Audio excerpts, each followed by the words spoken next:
So guys, I'm going to explain a little bit about ocean current power to you and why it's so important. It's a big issue and a big deal that we figure out how to use ocean current power. So I think you guys should know about it.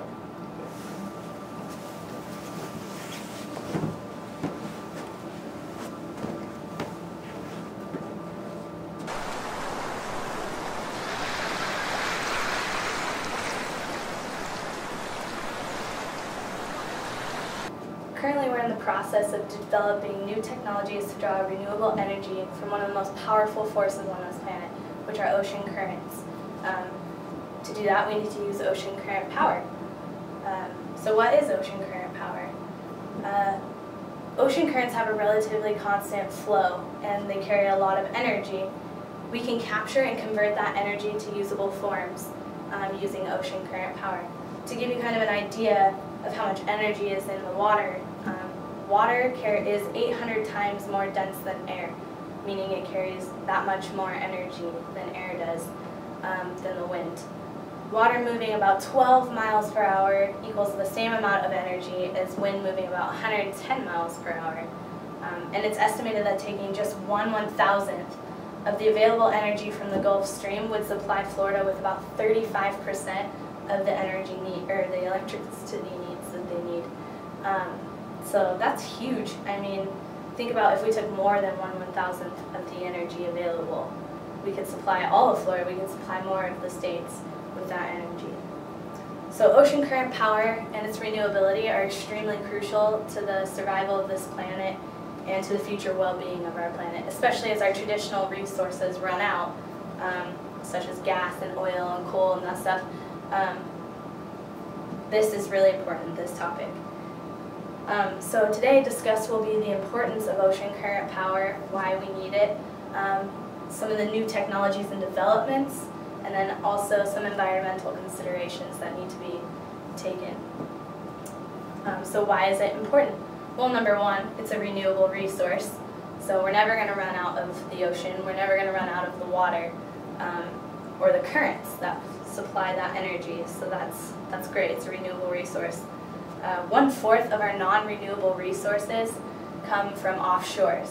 So our goal is to get more renewable resources offshores, because that's where most of those resources are found. Economically, in the past, renewable energy hasn't been that competitive with non-renewable energy for the reason of it being a little bit more expensive and less convenient. But now that gas is going up and oil cost is going up, renewable energy is becoming more popular and competitive economically, so it's important to our economics as well. So this is the future of our energy. It's pretty cool, right? It's pretty important that we talk about this.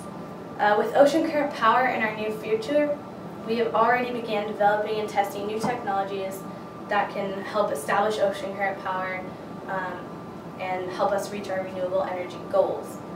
So, with having said that, some of the current technologies out there we need to talk about, right? Water turbines are the big thing right now that they're focusing on, the most important thing that they're focusing on. They're very similar to wind turbines. They have propellers on them, like the kind you see in the fields, you know, when you're driving by in the country and stuff. But they're obviously underwater instead. And what their goal is to develop what they call marine current farms. There are going to be 37 or so water turbines in those farms. And obviously you need a lot of space and strong currents to develop those areas. So what kind of areas can those be set up in? We have places like the Gulf Stream, the Florida Straits, the California Currents. Those are all really great places that we can set up these turbines. In this diagram here, we have the world, and all the red arrows right here are currents that we have. As you can see, all of the red arrows are near every coastline. There's not one coastline that doesn't have a strong current near it. So if you think about it, we could supply not only our country, but the whole world with this kind of energy. It would save a lot of lives. It would help a lot of people. So that's pretty exciting. In the Hudson River, actually, they've already started developing some of these things.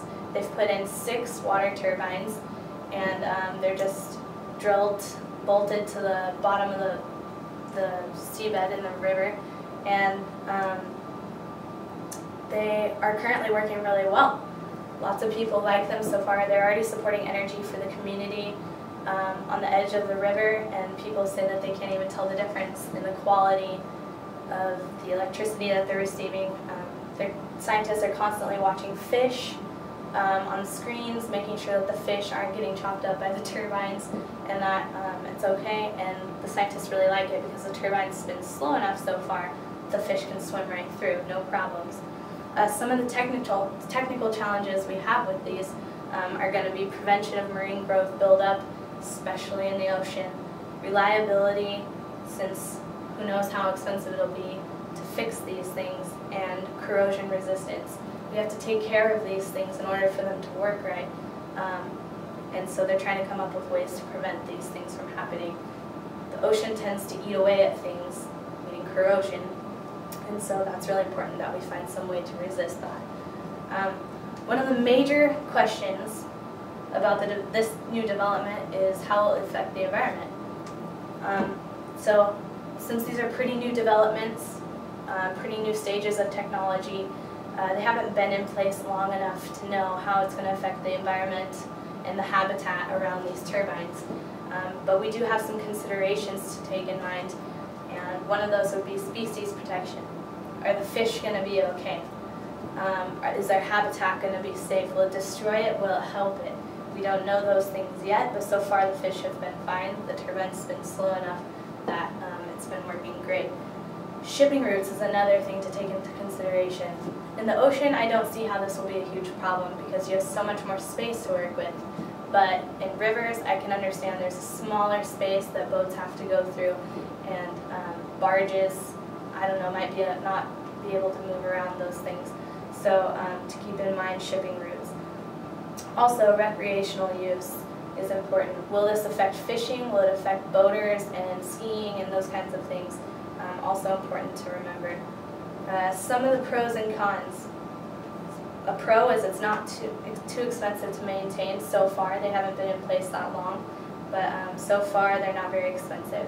They don't need fuel, so we won't be drawing anything from the non-renewable resources that we are already running out of.